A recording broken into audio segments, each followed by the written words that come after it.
piste réelle au virtuel. Bienvenue à bord d'un simulateur, l'outil devenu indispensable à la préparation des pilotes.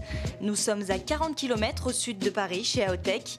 Ici, les monoplaces ont un cockpit bien particulier, perché à 2 mètres de haut sur une plateforme motorisée.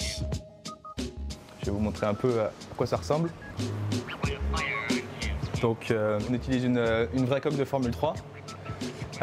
Donc vous voyez la position du pilote avec le vrai volant, le vrai pédalier, les vraies ceintures et les écrans à 180 degrés qui couvrent tout le champ de vision.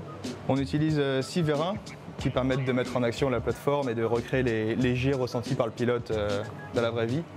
Donc chaque vérin est actionné par un moteur électrique. Donc on a un pour chaque vérin, plus un que vous voyez sous la coque qui nous sert à tirer sur les ceintures pour faire ressentir la pression sur le thorax à chaque freinage. Vous voyez le dernier moteur électrique qui est en ligne avec la colonne de direction et qui nous sert à faire le retour de force. Donc ça nous permet d'avoir un couple volant qui retranscrit toutes les voitures entre la Formule 1 et le karting. On a un système de pédalier réel avec des lignes de frein hydrauliques, des pompes de frein avant-arrière et un vrai répartiteur actionnable par le pilote. Donc l'avantage d'avoir des lignes de frein hydrauliques, c'est qu'on peut venir mordre un vrai disque de frein. Et ça permet au pilote d'avoir exactement le bon feeling et le bon déplacement pédale. Déjà star du virtuel dans les dessins animés de McLaren, Nyck de Vries s'entraîne aujourd'hui sur le Hungaroring. Le petit protégé de l'écurie de Woking peaufine ses réglages. Il travaille ses freinages, angles de braquage et trajectoire. Mais rien à voir avec un jeu vidéo, pour le jeune pilote, c'est un apprentissage. Pour l'écurie, du temps de gagner sur les prochaines courses. Okay, so it was the same balance, turn 4. Do you want us to put more front wing, to do one more step? Yeah, we can try. Là, ce qu'on a fait avec Nyck, c'est qu'on a testé un nouveau réglage de barre anti-roulis pour essayer de résoudre un problème de traction qu'il avait. On peut le faire sans arrêter le pilote. On peut même, dans l'absolu, faire le changement sans même que le pilote soit au courant. Ça nous permet de gagner beaucoup de temps par rapport à la piste. Fin de la séance, mais pas du travail. L'heure du débriefing, plus de 120 tours à décortiquer. Pour cette nouvelle génération de pilotes, le simulateur est un passage obligatoire. Il remplace les essais en piste désormais limités, mais pas seulement. C'est un élément de jugement, pas forcément sur la vitesse ou parce que l'expérience du simulateur est importante. Donc s'il y a des pilotes qui ont déjà roulé énormément, ils iront plus vite que ceux qui vont découvrir. Par contre, sur la capacité de travail, la qualité du dialogue avec les ingés, la concentration, sur une journée complète, tous ces points-là, oui, c'est un facteur important et qu'on voit bien au simulateur. Travail au simulateur avec les ingénieurs, préparation de course. Nyck de Vries goûte au quotidien d'un pilote de F1. Mais côté sensation, c'est encore bien virtuel. Wow! Ah, il manque pas d'humour chez McLaren. En tout cas, c'est un sujet magnifique. Merci à Fred Vasseur qui nous a ouvert ses portes chez AOTech. D'ailleurs, AOTech, ça a été cofondé par Frédéric Vasseur, l'écurie ART. Vous le connaissez si vous suivez GP2 ou GP3. Et puis également par Monsieur Nicolet, Hawk Racing. Et ce sont la jonction de ces deux entreprises qui ont permis ce simulateur. Alors, c'est assez exceptionnel de rentrer dans un simulateur. Je regarde Franck parce que vous avez eu l'immense honneur de faire quelques tours de Spa dans ce simulateur. Vous n'en avez jamais fait, ou très peu, je crois. Jamais, dans ces conditions réelles. Il faut se remettre un petit peu dans le contexte. Aujourd'hui, les pilotes de Formule 1 et bien sûr de toutes les disciplines passent dans ces simulateurs pour travailler, peaufiner, on l'a vu dans ce sujet, mais c'est une nouvelle génération de pilotes, bien sûr, et de pilotage. Il faut rappeler juste une chose, c'est que quand nous, on arrivait sur les circuits avec Jacques, on avait bien sûr étudié le circuit, on l'avait fait à pied, on gagnait en 10 tours 4 secondes au tour. Aujourd'hui, les pilotes, maximum en 10 tours, ils vont gagner 4 dixièmes. Alors, regardez, juste l'image là, on vous voit. Alors, vous étiez un peu énervé parce que vous étiez sur un freinage, mais peu importe. Je vois qu'on voit les yeux. C'est-à-dire que là, on y est, quoi. Vous ne faites pas semblant. Alors, il y avait une sortie de piste. Mais c'est pas grave. C'est habituel, ça. Mais voilà. Non, mais peu importe. On est concentré. Regardez votre visage, Franck. Vous êtes concentré comme jamais. C'est-à-dire qu'en gros... comme toujours. Oui. C'est surtout ça. C'est-à-dire qu'on est vraiment on est dans le contexte. On est dans une voiture de course et on cherche la limite tout de suite de la voiture et des sensations. Alors justement, au niveau des sensations, qu'est-ce qui change par rapport au réel? Alors, il y a plusieurs choses. Déjà, il faut savoir qu'on est assis dans un baquet comme dans une voiture de course, avec la mousse formée au dos. On a un harnais 6 points. Donc ça veut dire aussi que le volant, il est très dur.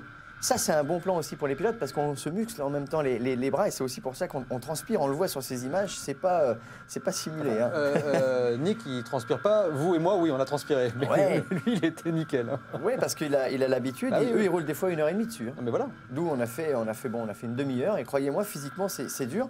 Alors, il faut savoir aussi que le freinage en lui-même, on en parlait tout à l'heure, c'est un petit peu perturbant.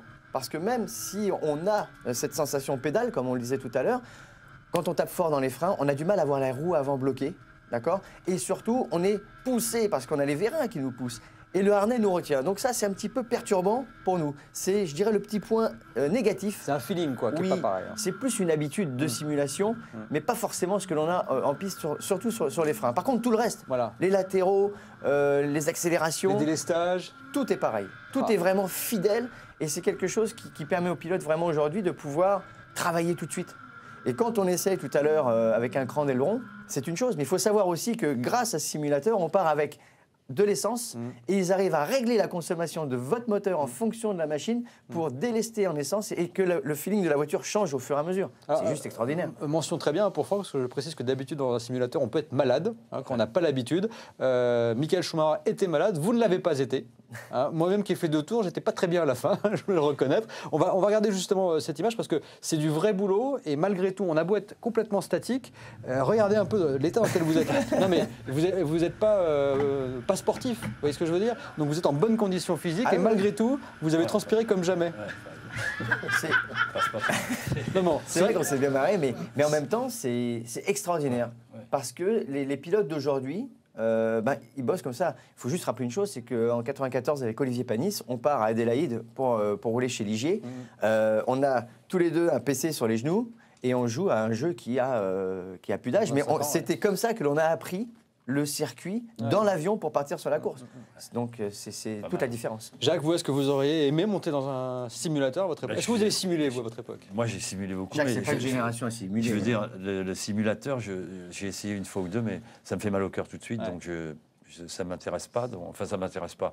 Je crois que si j'étais jeune, je le ferais, mais à mon époque, ça ne marchait pas. Je voulais dire qu'il est quand même vieux, il a 45 ans aujourd'hui. Oui, donc, bon anniversaire. c'est normal qu'il Franck, transpire. oui. Hein, Oui, c'est vrai, Il a effectivement. un très bon anniversaire. Non, mais je trouve ça génial. Bon anniversaire, parce c'était à que- Leslie qui a fait la voix sur le sujet. Bravo. Parce Bon qu'elle anniversaire aussi, à Leslie, 25 ans, hein, 45 ans, que voulez-vous? Mais le simulateur, c'est quand même, j'en ai vu, hein, ce que je me suis mis à côté pour voir. Et ce qui est extraordinaire, c'est vraiment le jeu vidéo, quoi. Je veux dire, pour eux, c'est la retransmission parfaite de la piste avec les virages, tout l'angle près. Donc, c'est certainement très, très intéressant. Mais moi, je préfère le naturel. Voilà. Alors, tiens, question au motard. Est-ce que ça vous semble possible d'arriver à avoir un simulateur moto? Ou est-ce que vous, ça vous intéresserait sur le principe? À essayer, oui. Ah ouais. Et pourquoi pas en 2 roues? De toute façon, ça peut être Ça va se faire. très intéressant, ça va se faire. Ah ouais. Maintenant, quand on voit ce que vient de nous démontrer Franck, bon, on voit que sur le plan physique, Ouais, ça brasse quand même. La direction est très lourde. Voilà. Et puis tu prends quand même des G, donc C'est très très intéressant et surtout dans la méthode de travail pour les jeunes. Parce que ça les apprend à être très concentrés, Voilà. à être focalisés du matin au soir sur la technique. Et moi, je suis pour. Et vivement que ça arrive en moto. là, je C'est ce dis que des secondes, mais le petit qui était là, il était déjà dans tous les tours dans le même dixième à sentir ce qu'il faisait avec le cran de barre, l'aileron, c'est un truc incroyable. Un dernier mot, on va devoir enchaîner. Révérend. Une application, enfin le truc est génial. Alors pour l'apprentissage, pour les pilotes, c'est super, mais on peut imaginer que dans quelques années, ça puisse être vulgarisé, parce que monter dans une F1, ça restera de toute façon impossible, exceptionnel ou impossible, alors qu'un simulateur, on peut peut-être imaginer l'ouvrir. Il y a plein de C'est vrai. simulateurs d'organisation. C'est vrai. Dans les World Series, il y a un gars qui est Il y là en a. aussi. Et ça marche Et canon, c'est quoi. Tout le passionnant. monde s'essaye. Et tout le monde monte dedans et tout le monde est ça ravi. rend mes enfants, ça les rend dingues. Hein. C'est Oui, incroyable. c'est vrai. Ah ouais, C'est vrai. Autre C'est vrai. chose qui rend dingue, on va devoir enchaîner.